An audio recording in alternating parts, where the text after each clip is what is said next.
Bom, bom dia a todos e a todas. É um prazer estar falando aqui na casa de vocês.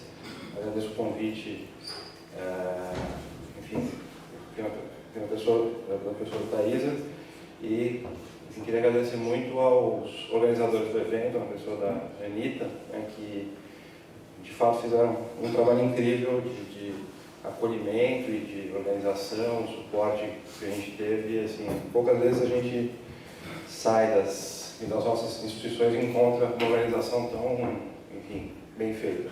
Parabéns para vocês. E, enfim, evidentemente todos agradecem esse ambiente, né? É uma, enfim, responsabilidade para mim falar enfim, nesse evento, né? Porque eu não sou exatamente um especialista na área, né? Isso acho que é importante eu explicar, até para vocês entenderem o tipo de abordagem que eu fiz nessa pesquisa e o tipo de, enfim, resultado que ela tem, né? Eu sou, na verdade, um teórico do direito, sou da filosofia do direito, não tenho, enfim, nenhuma deposição nesse campo, eu não sou advogado das comunidades nacionais, nem trabalho no Ministério Público, enfim, nem sou juiz, né? E eu me aproximei desse tema em função do meu interesse sobre a discussão sobre a diversidade, né? Como o direito é capaz ou não de lidar com a diversidade de práticas e de formas de vida, né? Eu fiz pesquisas mais recentemente sobre feminismo, racismo, sobre a Lei Maria da Penha, sobre a legislação antirracista, né? E também fiz essa pesquisa para o Ministério da Justiça, que nasce, na verdade, de um artigo que eu escrevi, que se chama Invertendo o Espelho, né? Que ele está disponível naquela página Academia EDU, para quem quiser.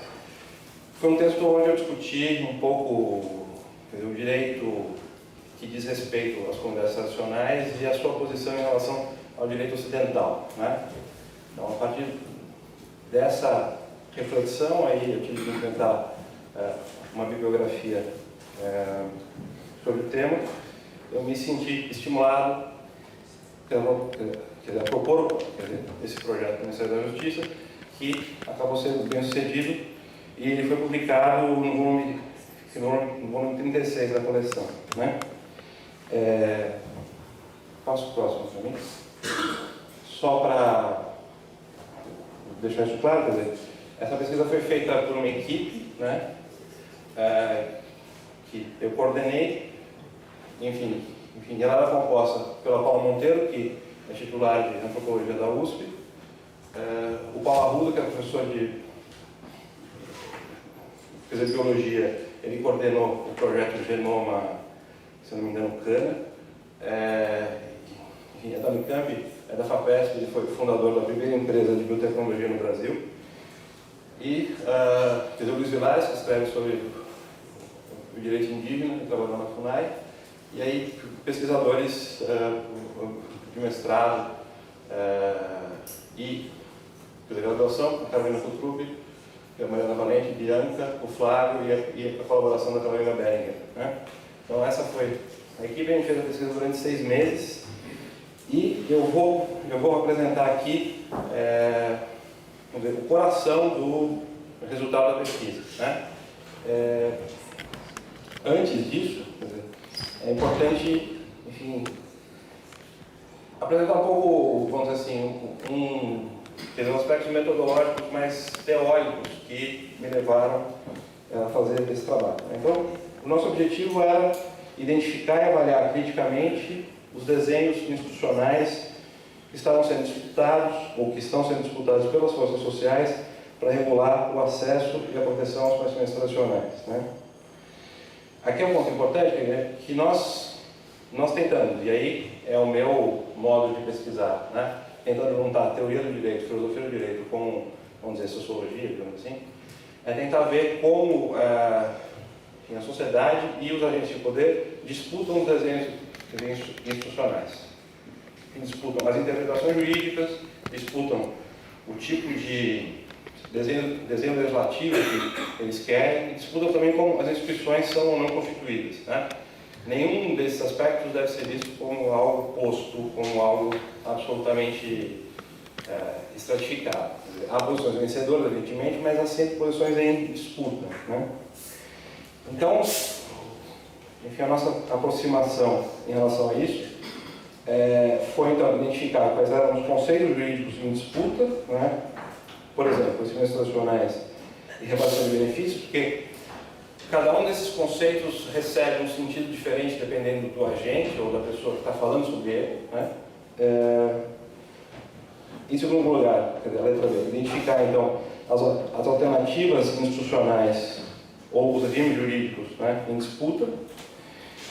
Em terceiro lugar, identificar os locais em que essa disputa de poder se exerce, né? Foi a parte que a gente menos desenvolveu, porque não deu tempo e a gente não tinha recursos suficientes. E aí, só uma palavra sobre esse ponto que é importante para mim, o que significa crítica, né, para essa pesquisa e para a minha pauta, né, é justamente tentar relacionar conceitos e desenhos institucionais com os interesses sociais em disputa, né, e avaliar essas alternativas tendo em vista o que eu poderia chamar de democratização radical.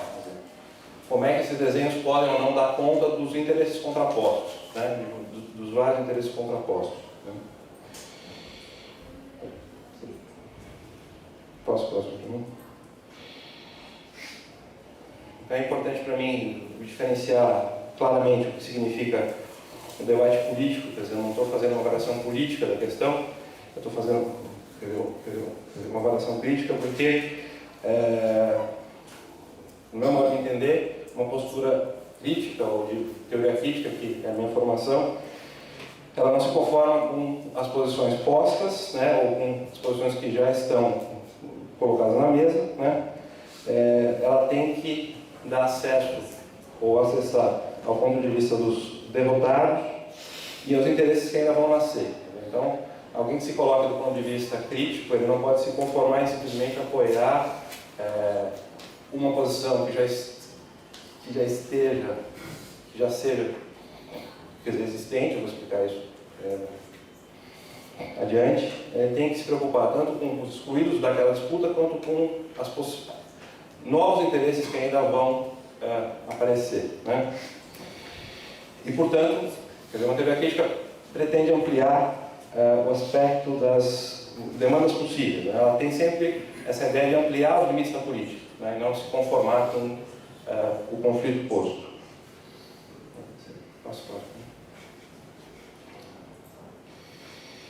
Então, as perguntas que a teoria crítica faz para o direito são, quer dizer, quais são as categorias ou os interesses que os regimes jurídicos em disputa excluem, né? Como combater essa exclusão e o sofrimento humano a partir da criação de novos desenhos institucionais? Como se pode acolher esses interesses sem explodir ou sem transformar, ou se é necessário transformar, enfim, o direito completamente, né? Porque a experiência histórica explica, né, ou ela nos mostra que a cada fase histórica, determinados grupos ficavam excluídos da discussão institucional. Então, já houve uma época em que os povos nativos da América não eram considerados humanos, né? Eles eram considerados coisa, né? Houve uma época que a classe trabalhadora era proibida de constituir sindicatos, então ela estava excluída dos mecanismos institucionais. Houve uma época que seres humanos com características de gênero específica ou diferentes da normalidade não podiam praticar sexo legalmente. Sexo, em determinadas práticas, era considerado ilegal, inclusive na lei americana recente, né? E uma perspectiva tão crítica, ela se preocupa em perguntar, bom, quais são os excluídos atuais, né? Não é porque uma posição ainda não está clara, posta na mesa, que ela não existe, não há um sofrimento humano envolvido, né? Então, é preciso ter o radar claro para essas, sempre para o sofrimento humano, para a possibilidade de transformação das instituições. E um segundo ponto que é importante, acho que pontuar, é que outra razão pela qual a gente fez essa pesquisa, ou nós fizemos a pesquisa dessa forma, é que a gente está tentando trazer de volta para uma perspectiva crítica que é identificada pelos juristas, vamos dizer assim, mais à esquerda, né, as questões substantivas. Né, porque houve uma época em que se discutia, né, ou que se considerava que os problemas dogmáticos, né, os problemas conceituais no direito não eram suficientemente interessantes para se discutir criticamente. Né? A dogmática era toda vista como algo a se desprezar, a se deixar de lado, visão pelos formalistas, etc, etc. E ao fazer isso, houve uma migração, digamos assim, de todos os juristas mais progressistas para o campo da filosofia ou da sociologia. Ficaram poucos no campo do direito civil, direito comercial, direito do trabalho, onde são os espaços onde as questões estão sendo disputadas, né? As questões substantivas estão sendo disputadas. Então, essa pesquisa também é um pouco para mostrar que fazer teoria crítica significa discutir questões substantivas a partir das escolhas que estão feitas nos desenhos institucionais. Né? Esse é outro ponto bastante importante para mim. Pode passar o próximo? Aí, para encerrar essa parte, vamos dizer assim, mais epistemológica, entre aspas, não é só uma citação que eu gosto muito do Walter Benjamin, né, que fala justamente dessa ideia de a gente ter que prestar atenção nos derrotados, nos excluídos, né, e se perguntar sempre quais são os derrotados do presente, né, quais são as posições excluídas do presente. Né. Eu não vou ler, vocês podem ler, mas é importante então, enfim, o que ele diz aqui, questionar tanto sempre a vitória dos dominadores, e eu adaptaria isso para dizer, é preciso questionar sempre os desenhos institucionais postos para ver o que está excluído. Né? E, evidentemente, quer dizer, que essa questão dos conhecimentos tradicionais se encaixa nessa discussão. Vou passar o próximo. Bom, eu agora entrando no resultado do cerne da pesquisa mesmo. Né? Eu vou apresentar dois resultados principais, os resultados mais assim, conceituais e teóricos. Né? Uma primeira coisa que a gente fez foi tentar organizar toda a literatura que a gente teve acesso em três grupos, ou três posições, vamos dizer assim, postas na mesa, né? Posições, digamos assim, jurídico-políticas, né? Que estão sendo discutidas, e relacionadas a certos desenhos institucionais. Então, isso significa que, né? Aí, na minha terminologia, né? Existem teóricos, existem forças políticas, quanto à questão dos conhecimentos tradicionais que são preservacionistas, né? E que, em linhas gerais, acham, então, que os povos tradicionais devem ser protegidos do avanço da racionalidade econômica, né? Há uma visão aqui muito negativa do mercado colocado junto como sinônimo quase de sistema capitalista, né? E há sempre essa colocação de que há um medo de que se apropriem das riquezas brasileiras sem qualquer preservação das práticas tradicionais. Né? Os economicistas, vamos dizer assim, são o polo oposto, né? Eles colocam os imperativos econômicos acima de qualquer outro objetivo e a preservação é um mero obstáculo, quer dizer, não é considerado vamos dizer,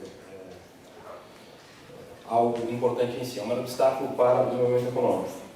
E a exploração sustentável são autores que tentam ter um olhar menos demonizador em relação ao mercado, tentando manter ao mesmo tempo o objetivo de fazer a preservação. Né? Essas três posições estão em disputa, né? Eu acho que a posição talvez vencedora seja a terceira, pode ser que surjam outras. Né? Essa foi uma forma que nós achamos para organizar o que está sendo posto em conflito. Né? Bom, só ainda no slide anterior, quer dizer, e aí, então normalmente, e aí cada uma dessas posições, a princípio, vai preferir determinados desenhos institucionais. Então, os preservacionistas vão falar muito da necessidade de punir penalmente de maneira dura as empresas que entrarem aqui no Brasil e fizerem pirataria, etc, etc. Quer dizer, os economicistas não vão falar, não vão nem se preocupar com questão de consentimento prévio, etc, etc. Vão querer um regime jurídico que privilegie a pesquisa como aplicação econômica, sem se preocupar com a preservação. E a exploração sustentável então vai tentar combinar uma série de regimes. Você pode pular os outros dois e ir direto para o 10, por favor.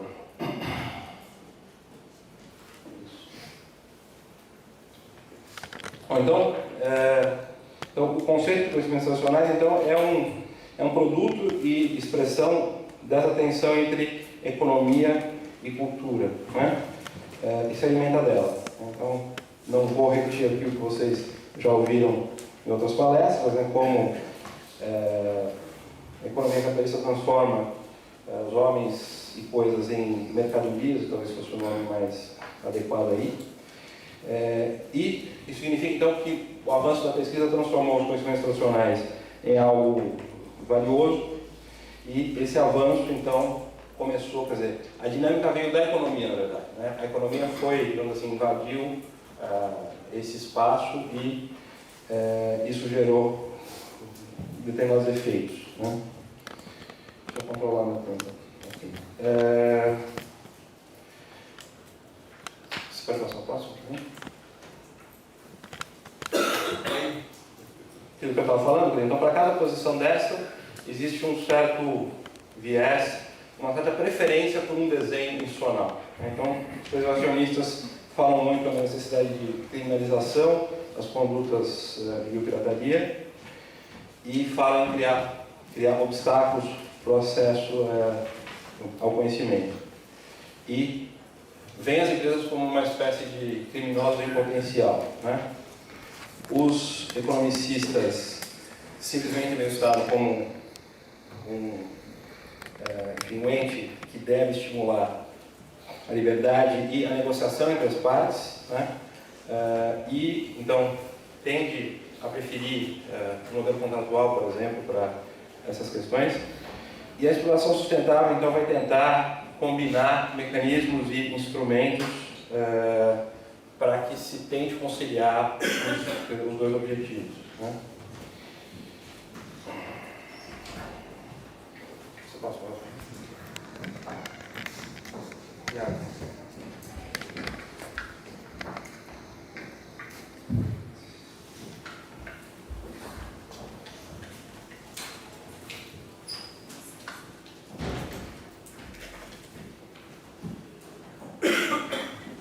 Bom, essa discussão, então, esse processo que vocês já ouviram de maneira muito mais erudita em outras palestras, né? Ele deu nascimento a um determinado valor, né? Que nasce dessa transformação das coisas em mercadorias. Bom, o que se enfrenta hoje são esses três principais problemas regulatórios, digamos assim, né? Então, como conseguir consentimento prévio para a pesquisa, né? E quem seria o titular desse crédito, né? 2, como traduzir a valorização de um determinado produto em unidades monetárias, né? Como mensurar o valor daquilo que foi descoberto. E, em terceiro lugar, esse foi um problema bastante discutido pela Paula Monteiro na pesquisa, né? Como evitar que o pagamento destrua a dinâmica de determinadas práticas culturais, né? A monetarização desses conhecimentos e a entrega de dinheiro para determinados povos pode, essa é a pergunta, pode ou não destruir aquela dinâmica cultural, né? Do ponto de vista regulatório, então, desses modelos institucionais, nós fizemos algumas propostas de distinção, né? A primeira delas foi tentar distinguir dois momentos, o da autorização para pesquisa e o momento de repartição de benefícios, né? Nós achamos relatos, né,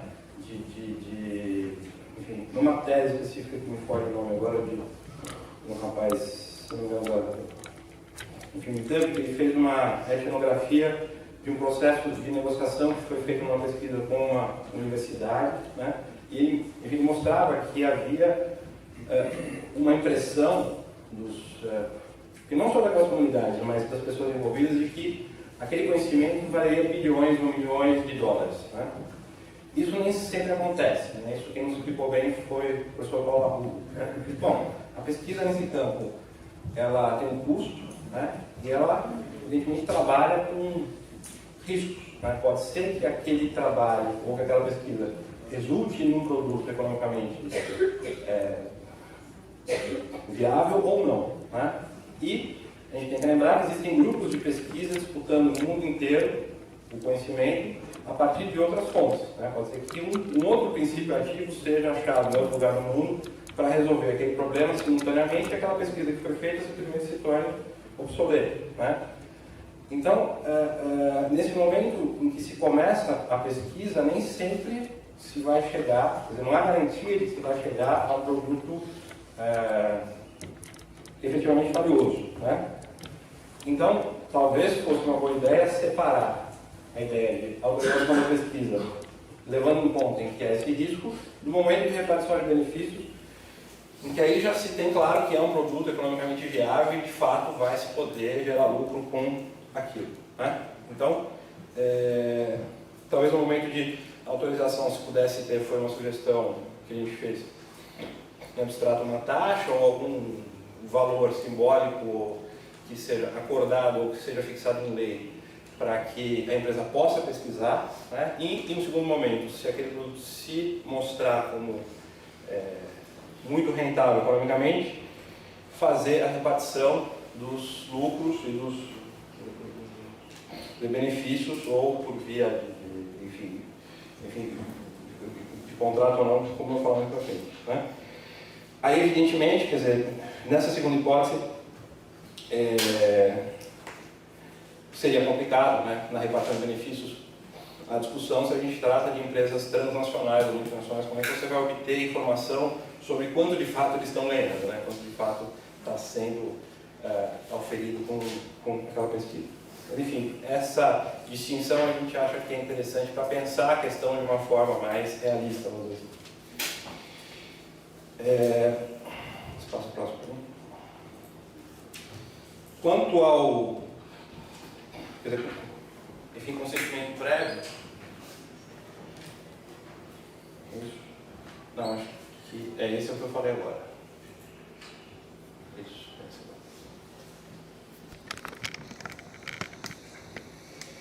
bom, ainda quanto ao consentimento prévio, quanto à identificação da comunidade, nós também fizemos uma proposta para organizar o problema, né, diferenciando comunidades, aliás, um conhecimento que seja comum a várias comunidades territorializadas, a um conhecimento que seja de populações difusas e não territorializadas, ao conhecimento que seja específico de uma comunidade territorializada. Né? Teve um caso, eu acho que foi, eu vou esquecer, eu sou péssimo para nomes e datas, enfim, eu devia ter posto aqui no slide. Mas um caso importante que está sendo discutido quanto a um anti-inflamatório que foi desenvolvido por uma empresa de São Paulo, esqueci o nome agora, que foi feito a partir de uma garrafada, né? Que é uma garrafada que é utilizada em todo o litoral brasileiro por populações variadas. Né? Então, você não tinha uma comunidade específica que usava aquele produto. Esse conhecimento está disseminado por várias comunidades que não estavam necessariamente fixas em nenhum território. Né? É diferente de um consentimento que esteja sendo praticado por um conjunto de grupos ou de comunidades que habitam em uma certa região, ou que seja específico de uma comunidade em particular. Né? Aí como é que a gente faz para lidar com esses três problemas? Né? Se são várias comunidades, talvez a gente possa aproveitar as estruturas de organização que elas próprias têm, né? Evidentemente, ou estimular que elas se, organizem para esse fim.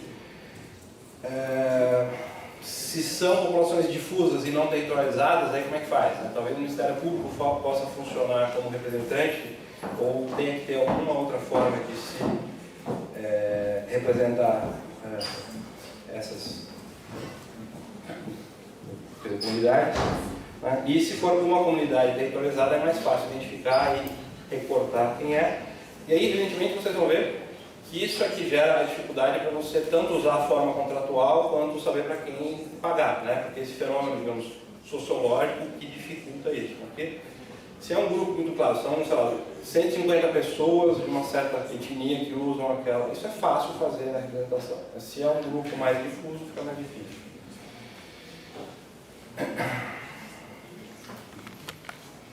E aí, já estou chegando no fim. Nós também fizemos uma diferenciação do ponto de vista do desenho funcional, né, entre dois grandes modelos principais para lidar com essa questão. Seria, de um lado, o modelo contratual e, do outro lado, o modelo do tributo de pedágios, que mais especificamente aí, quanto à repartição de benefícios.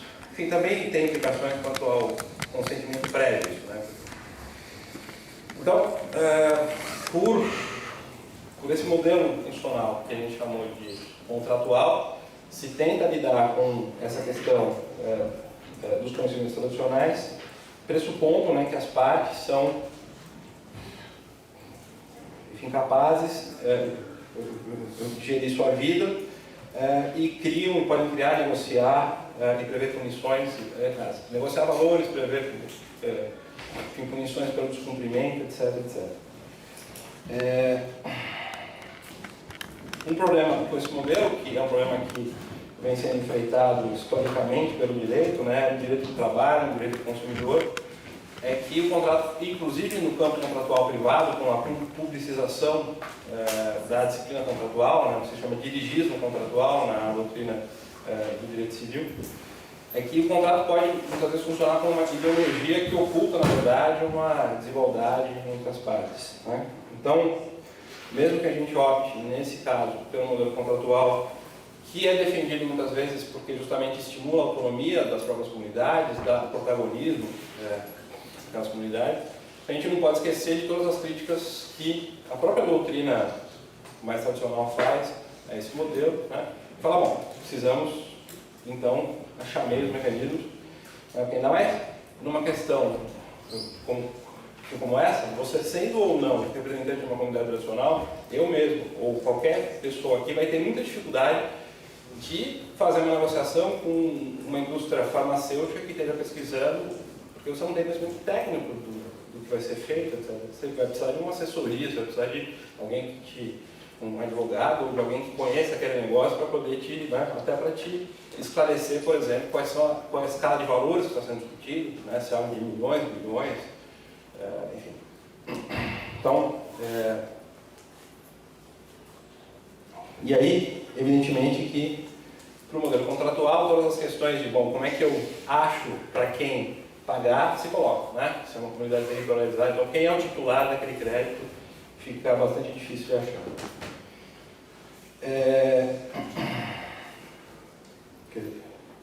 Nesse segundo modelo que nós chamamos a pesquisa de tributo pedágio, aí, enfim, a ideia é um pouco diferente. A ideia é que o Estado obrigue alguém a pagar um determinado valor pelo fato de ter exercido uma atividade que é considerada tributável. Né? E o valor normalmente é, então, utilizado para se realizar os objetivos daquela sociedade. Então, o problema com esse modo de pensar a questão dos conhecimentos tradicionais é que, a princípio, ela coloca os sujeitos em segundo plano e a coletividade em primeiro plano, né? E mais do que isso, pode colocar, quer dizer, se esses recursos forem para o caixa geral da União ou do Estado, quer dizer, esses recursos podem não ir diretamente em benefício daquelas comunidades. Mas esse modelo elimina, entre aspas, né, ele diminui os problemas quanto à representação, de quem são os povos, etc, etc. Vejam, isso aqui são modelos ideais, né? Na prática, é só para a gente organizar a cabeça. Na prática, a gente vai, de fato, lidar com combinações e formas de, digamos assim, combinar, né, esses diversos modelos. Né? Então, uma primeira solução abstrata para esse problema que a gente propôs seria, então, que as comunidades pudessem contratar livremente a utilização dos seus conhecimentos relacionais com os interessados em pesquisá-los, né? A vantagem desse approach é que a comunidade fica em primeiro plano, né? Mas ela gera uma série de problemas, né? Quer dizer, o primeiro problema é, falta de capacidade técnica para compreender a racionalidade e o valor do negócio realizado, né? Então, se a gente for por esse caminho, então a gente deve também oferecer a essas comunidades auxílio técnico, né, para que elas tenham condições de avaliar aquele negócio, assim como também no direito do consumidor a gente tem uma série de institutos que procuram, né, fazer com que o consumidor se equalize em relação às empresas, né. Esse contrato deve ser revisto por um organismo estatal ou não, né. E aí, bom, como é que se utiliza esses mecanismos de representação? O segundo problema tem a ver com o que eu falei quanto aos tipos de comunidades, né? Pode haver outras, quer dizer, como é que o contratante vai saber que ele está contratando com a comunidade certa, né? Se não há outras comunidades também envolvidas naquela questão com as quais ele deve se contratar. Bom, e aí se coloca então, deve haver um banco de dados sobre essas práticas para que haja publicidade relativa, talvez, para que não haja nenhum tipo de prejuízo para determinadas comunidades, né? E aí quais são os mecanismos de representação que a gente usa, né? E o terceiro problema é, bom, quando se entrega o dinheiro diretamente àquela comunidade, dependendo da comunidade, né? Se for, por exemplo, uma comunidade que não tenha tido contato ainda com a civilização ocidental, será que isso não pode destruir aquela dinâmica cultural, né? E aí se deve haver uma representação pelo Estado. Você passa o próximo para mim? Enfim, esse é o último slide. Então, e a segunda solução, só para sistematizar, né? Então a gente diria, bom, a segunda solução seria, as empresas pagam uma espécie de taxa, pedágio, com um valor fixo para poderem pesquisar, né? A vantagem dessa solução seria que ela resolve relativamente a questão da mensuração do valor, né? Claro que, evidentemente, se esse valor for discutido amplamente, de forma explícita, etc., com todos os interessados, né? Essa solução gera 3 problemas também a gente colocou. Uma é que ela não resolve a questão do consentimento prévio, né? Então talvez fosse necessário haver uma combinação com o consentimento prévio, ou então assumir expressamente que não vai haver esse consentimento prévio no momento de começar a pesquisa, né? Mas isso não é aceitável, digamos assim, pelos parâmetros que estão sendo discutidos hoje, né? E as comunidades não territorializadas, aí tem essa questão, né? Se é necessário ou não haver uma autorização presumida, etc. O segundo problema é esse, quer dizer, os recursos gerados, eles vão ser destinados àquela comunidade ou eles vão ser revertidos para o Caixa Geral da União ou do Estado, etc. Né? Dá para criar um fundo, né? Dá para se imaginar a criação de um fundo onde esse valor seja depositado, esse fundo seja gerido, né? Por aquelas próprias comunidades. Então, você pode ter uma gestão participativa que não transforme aquele valor em simples patrimônio, né, mas que condicione o uso daquele valor para os fins que ele seja reinvestido para o bem daquela comunidade. E o terceiro ponto, bom, como é que eu sei, na verdade, isso é uma coisa interessante discutir, como é que eu sei se o valor pago pela empresa para fazer a pesquisa é suficientemente grande, né? Tem a ver, está de acordo com o valor que elas estão oferindo, né? Se ele é justo, né? Enfim, deve-se então negociar o valor desse tributo politicamente, etc, etc. Então, já